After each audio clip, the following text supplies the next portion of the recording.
Hi hello, ഇന്ന് ഞാനൊരു simple lunch recipe ആയിട്ടാണ് നിങ്ങളുടെ മുന്നിലോട്ട് വന്നേക്കണം കേട്ടോ. വളരെയധികം ഹെൽത്തിയാണ്, കുഞ്ഞുമക്കൾക്ക് അതുപോലെ മുതിർന്നവർക്ക് എല്ലാവർക്കും ഒരുപോലെ ഇഷ്ടപ്പെടും. കൊറിയാണ്ടർ റൈസാണ് ഇതിൻ്റെ. അതുപോലെ തന്നെ പുതിന റൈസ് ഞാൻ ഓൾറെഡി അപ്ലോഡ് ചെയ്തിട്ടുണ്ട് കേട്ടോ. കാണാത്തവർക്കൊക്കെ വേണ്ടി ഞാൻ ഡിസ്ക്രിപ്ഷനിൽ അതിൻ്റെ ലിങ്ക് ഇട്ടേക്കാം. എല്ലാവരും ഒന്ന് കണ്ട് സപ്പോർട്ട് ചെയ്യണേ. അതുപോലെ തന്നെ ഇത് രണ്ടും ഏകദേശം സെയിം പാറ്റേണൊക്കെ ആണെങ്കിൽ ഇൻഗ്രീഡിയൻസിൽ കുറച്ച് വ്യത്യാസമുണ്ട്, അത്രേ ഉള്ളൂ കേട്ടോ. പക്ഷേ ഭയങ്കര ടേസ്റ്റിയാണ്, രണ്ടും രണ്ട് ടേസ്റ്റാണ്. അപ്പോൾ എല്ലാവരും ഒന്ന് വീഡിയോ കണ്ട് സപ്പോർട്ട് ചെയ്യണം. ആദ്യമായിട്ട് കാണുന്നവരെല്ലാവരും ഒന്ന് ലൈക്ക് ചെയ്യാനും ഷെയർ ചെയ്യാനും സബ്സ്ക്രൈബ് ചെയ്യാനും ഒന്നും മറക്കരുത്. അപ്പോൾ നമുക്ക് നേരെ വീഡിയോയിലോട്ട് പോവാം.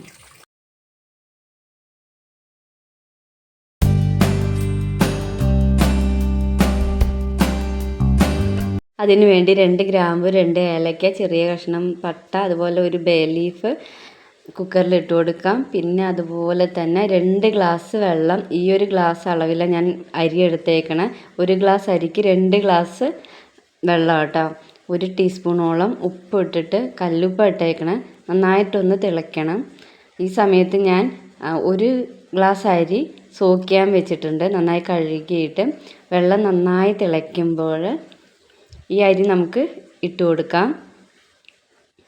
എന്നിട്ട് ഒരു 10 മിനിറ്റോളം കുക്കർ അടച്ച് വെച്ചിട്ട് അതിൻ്റെ വെയിറ്റ് മാറ്റിയിട്ട് വേണം വേവിക്കാൻ. വേവിക്കുമ്പോൾ ലോ ഫ്ലെയിമിൽ ഇട്ടിട്ട് വേണം കേട്ടോ വേവിക്കാൻ. നിങ്ങളൊക്കെ എങ്ങനെയാണെന്ന് അറിയില്ല, ഞാൻ ഇങ്ങനെ ചെയ്യാറ്. ഇതിന് ശേഷം 10 മിനിറ്റിന് ശേഷം ഞാൻ ഇതുപോലെ ഒരു റിങ്ങിൻ്റെ മുകളിൽ ഒരു 10 മിനിറ്റോളം വെക്കും. ഇങ്ങനെ ചെയ്യുമ്പോൾ ഗ്യാസ് നന്നായിട്ട് ലാഭിക്കാൻ പറ്റും കേട്ടോ. പിന്നെ ഞാനൊരു മിക്സിയുടെ ജാറിലോട്ട് 1 കൈപ്പിടിയോളം, അതിൽ കൂടുതലുണ്ടാവും കേട്ടോ, മല്ലിയില, ചെറിയൊരു കഷ്ണം ഇഞ്ചി, 4 പച്ചമുളക്, കുറച്ച് ഒരു 7-8 വെളുത്തുള്ളിയുടെ അല്ലി, പിന്നെ അതുപോലെ തന്നെ ഒരു 4-5 എന്തൊക്കെയത് ചായ ചീര പെട്ടെന്ന് മറന്നു കേട്ടോ. അടച്ചിട്ട് ആവശ്യത്തിന് കുറച്ച് വെള്ളം ഒഴിച്ചിട്ട് നന്നായിട്ടൊന്ന് അരച്ചിട്ട് വരണേ. ചീരയുടെ അളവ് കൂട്ടരുത്, കാരണം അതിൻ്റെ ടേസ്റ്റ് വ്യത്യാസം വരും. നന്നായി നമ്മൾ അരച്ചെടുത്തിട്ടുണ്ട് കേട്ടോ. ഇപ്പം നമ്മളത് ഒരു 10 മിനിറ്റിന് ശേഷം തുറന്ന് നോക്കുകയാണെങ്കിൽ കുക്കർ, നമ്മുടെ അരിയൊക്കെ കറക്റ്റായി വെന്ത് വന്നിട്ടുണ്ട് കേട്ടോ. ഒന്നും ഒട്ടിപ്പിടിക്കുക കാര്യങ്ങളൊന്നുമില്ല. ഈ രീതിയിലാണ് ഞാൻ വേവിച്ചെടുക്കുന്നത് കേട്ടോ. എനിക്ക് സെപ്പറേറ്റ് അങ്ങനെ വേവിച്ചെടുക്കുന്ന ഇഷ്ടം. പലരും ഒരുമിച്ചല്ല എടുക്കാം, ഓരോരുത്തർക്കും ഓരോ ഇഷ്ടമല്ലേ. ഞാനിങ്ങനെ ചെയ്യാറ് കേട്ടോ. പിന്നെ നമ്മളൊരു കടായി അടുപ്പത്ത് വെച്ചിട്ടുണ്ട്. അതിലോട്ട് ഈ ഒരു ക്വാണ്ടിറ്റിയിൽ ബട്ടർ ഇട്ട് കൊടുക്കണം കേട്ടോ. നെയ്യല്ല, നെയ്യ് കൊടുക്കാം, ഓയിൽ എന്ത് വേണമെങ്കിലും ഇട്ട് കൊടുക്കാം. ഞാനിപ്പോൾ ബട്ടർ ഇട്ട് കൊടുത്തേക്കുന്നത്. ഒക്കെ മെൽറ്റായി വന്ന ശേഷം നമ്മൾ അതിലോട്ട് ഒരു 1/2 ടീസ്പൂണോളം ഉഴുന്ന് പരിപ്പും അതുപോലെ സാദാ പരിപ്പും ഇട്ട് കൊടുക്കുന്നുണ്ട്. ഇതൊക്കെ ഞാൻ ഉണ്ടാക്കുന്ന രീതിയായിട്ടാണ്, നിങ്ങൾ ഉണ്ടാക്കുന്ന ഇങ്ങനെയേ ആയിരിക്കില്ല. ആദ്യം തന്നെ ഒരു 1/2 ടീസ്പൂണോളം ജീരകം ഇട്ട് കൊടുക്കണമായിരുന്നു. ചെറിയ ജീരകം, ഞാനത് വിട്ടുപോയി. പിന്നെ ഞാനത് ഇതിൻ്റെ കൂടെ ഇട്ടു. നന്നായിട്ടൊന്ന് വഴറ്റിയ ശേഷം പിന്നെ ഞാൻ ഇട്ട് കൊടുക്കുന്നത് കുറച്ച് കപ്പലണ്ടിയും കാഷ്യൂ നട്ട്സാണ് കേട്ടോ. നിങ്ങൾക്ക് ഇഷ്ടമുള്ളത് ഇട്ട് കൊടുക്കാവേ. ഞാൻ ഇങ്ങനെയൊക്കെയാണ് ചെയ്യണം കേട്ടോ. ഞാൻ എൻ്റെ ഇഷ്ടത്തിന് ഇങ്ങനെയൊക്കെ ഓരോന്നൊക്കെ കൂട്ടിയും കുറച്ചൊക്കെ ഇട്ട് കൊടുക്കും. പിന്നെ കുറച്ച് കറിവേപ്പിലയൊക്കെ ഇട്ട് കൊടുക്കുന്നുണ്ട്. എന്നിട്ട് നന്നായിട്ടൊന്ന് വഴറ്റിയെടുക്കുന്നുണ്ട് കേട്ടോ. അതിന് ശേഷം ഞാൻ ഇടാൻ പോകുന്ന ഒരു സവാളയാണ്, ഒരു മീഡിയം സൈസ് സവാള ചെറുതായിട്ട് അരിഞ്ഞത് ഇട്ട് കൊടുത്തിട്ട് നന്നായിട്ടൊന്ന് വഴറ്റിയെടുക്കുന്നുണ്ട്.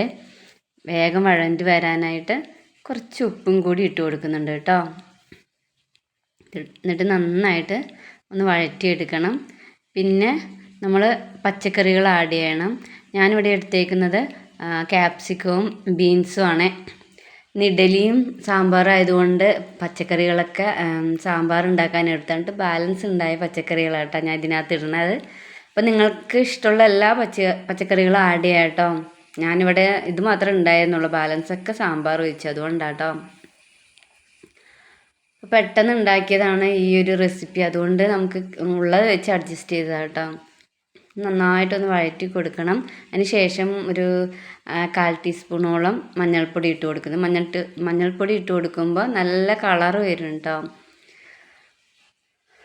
ആവശ്യത്തിന് ഉപ്പിട്ട് കൊടുക്കണം. നമ്മുടെ പച്ചക്കറിക്ക് നമ്മൾ റൈസ് ഓൾറെഡി ഉപ്പിട്ടിട്ട് വേവിച്ചേക്കണം. നമ്മൾ പച്ചക്കറി സെപ്പറേറ്റ് വേവിക്കുമ്പോൾ ഉപ്പിട്ട് കൊടുത്ത് തന്നെ വേവിക്കണം കേട്ടോ. എന്നിട്ട് അടച്ച് വെച്ചിട്ട് കുക്ക് ചെയ്യാം. ഇപ്പം ഏകദേശം നന്നായി കുക്കായി വന്നിട്ടുണ്ട് കേട്ടോ നമ്മുടെ പച്ചക്കറികളൊക്കെ. ഇനി നമുക്ക് അരച്ച് വെച്ച ചട്നി, ചട്നി എന്ന് തന്നെ പറയാം, ഇതൊക്കെ ഒന്ന് ഇട്ട് കൊടുത്ത് നന്നായിട്ട് ഒന്ന് വഴറ്റി കൊടുക്കണം. അതിൻ്റെ പച്ചമണമൊക്കെ മാറണം. പിന്നെ നമ്മുടെ ജാറ് കഴുകിയ വെള്ളം കൂടി ഞാൻ ഒഴിച്ചു കൊടുക്കുകയാണേ.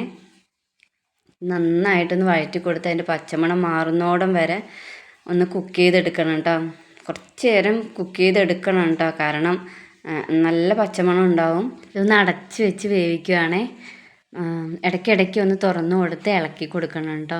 അതിൻ്റെ പച്ചമണമൊക്കെ മാറുന്നോടം വരെ ഒന്ന് അടച്ച് വെച്ച് തന്നെ വേവിക്കണം. പിന്നെ നമ്മൾ അതിൻ്റെ വെള്ളമൊക്കെ ഒന്ന് വറ്റാൻ വേണ്ടി തുറന്ന് വെച്ച് കുറച്ച് നേരം വേവിക്കുക.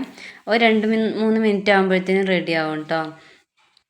ഇനി നമ്മൾ ഇതിലോട്ട് ഇടുന്നത് 1/2 ടീസ്പൂണോളം കുരുമുളക് പൊടിയും 1/4 ടീസ്പൂണോളം ഗരം മസാലയാണ് കേട്ടോ. നിങ്ങൾക്ക് ഇഷ്ടമുള്ള എന്താണെന്ന് വെച്ചാൽ, ഏത് മസാലയാണെന്ന് വെച്ചാൽ അത് ആഡ് ചെയ്യാം. ഞാൻ ഇതാ ആഡ് ചെയ്യണം കേട്ടോ. എന്നിട്ട് നമ്മൾ ഈ ചോറ് നമ്മൾ അപ്പുറത്ത് വേവിച്ച് വെച്ചില്ലേ, അത് ഞാൻ ഒരു പാത്രത്തിലോട്ട് ആക്കിയിട്ട് ഈ രീതിയിൽ വെക്കും കേട്ടോ, ഫാനിൻ്റെ താഴെ അങ്ങനെയൊക്കെ. കാരണം അതൊന്നും കുഴഞ്ഞു പോവാതിരിക്കാൻ, ഈ ചൂടത്ത് ഇരുന്ന് കുഴഞ്ഞു പോവാതിരിക്കുക. അതൊക്കെ കുറച്ചീശെ ഇട്ട് കൊടുത്ത് നന്നായിട്ടൊന്ന് മിക്സ് ചെയ്ത് കൊടുക്കണം കേട്ടോ. നല്ല രീതിയിൽ കളറൊക്കെ വന്നിട്ടുണ്ട്. ഒരു തരി പോലും ഒട്ടിപ്പിടിക്കുന്നില്ല കേട്ടോ, കണ്ടോ. ഈ സമയത്ത് ഞാൻ ഒരു ചെറിയൊരു കഷ്ണം നാരങ്ങ പിഴിഞ്ഞ് കൊടുക്കുന്നുണ്ട്. ഇത് ഓപ്ഷണലാണ്, നിങ്ങൾക്ക് വേണമെങ്കിൽ ചെയ്യാം, അല്ലെങ്കിൽ സ്കിപ്പ് ചെയ്യാം കേട്ടോ. ഇതിവിടെ എല്ലാവർക്കും ഇഷ്ടമാണ് കേട്ടോ. ഇതിൻ്റെ ടേസ്റ്റൊക്കെ എല്ലാവർക്കും ഭയങ്കര ഇഷ്ടമാണ്. അതുകൊണ്ടാണ് കേട്ടോ ഞാനിതൊക്കെ ഇടണത്. പിന്നെ നമ്മൾ ഒരു ടീസ്പൂണോളം നെയ്യ് ഒഴിച്ച് കൊടുക്കുന്നുണ്ട്. നെയ്യ് ഒഴിച്ച് കൊടുത്ത് നന്നായിട്ടൊന്ന് മിക്സ് ചെയ്ത് കൊടുക്കാം. നമ്മുടെ എന്താ പറയുക, കൊറിയാൻഡർ റൈസൊക്കെ ഇവിടെ റെഡിയായി വന്നിട്ടുണ്ട് കേട്ടോ. ഭയങ്കര ടേസ്റ്റിയാണ് കണ്ടോ, ഒട്ടും ഒട്ടിപ്പിടിച്ചിട്ടില്ല, നല്ല ടേസ്റ്റാണ്. അപ്പോൾ ഇത്രയൊക്കെയുള്ള വീഡിയോ കേട്ടോ. എല്ലാവരും ഒന്ന് ട്രൈ ചെയ്ത് നോക്കണം. പിന്നെ നമ്മുടെ ലഞ്ച് ബോക്സിനൊക്കെ കുട്ടികൾക്ക് കൊടുത്തു വിട്ടാൽ അവർ മുഴുവൻ കഴിക്കും കേട്ടോ. സോസിൻ്റെ കൂടെയോ ചിക്കൻ കറിയുടെ കൂടെ എന്തിൻ്റെ കൂടെ വേണമെങ്കിലും കൊടുത്തു വിടാം.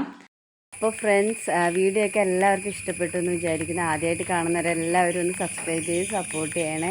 അതുപോലെ മാക്സിമം ഷെയർ ചെയ്ത് സപ്പോർട്ട് ചെയ്യണേ. അപ്പോൾ നമുക്ക് നെക്സ്റ്റ് വീഡിയോയിലൂടെ കാണാം. അതുവരെയ്ക്കും എല്ലാവർക്കും ബൈ.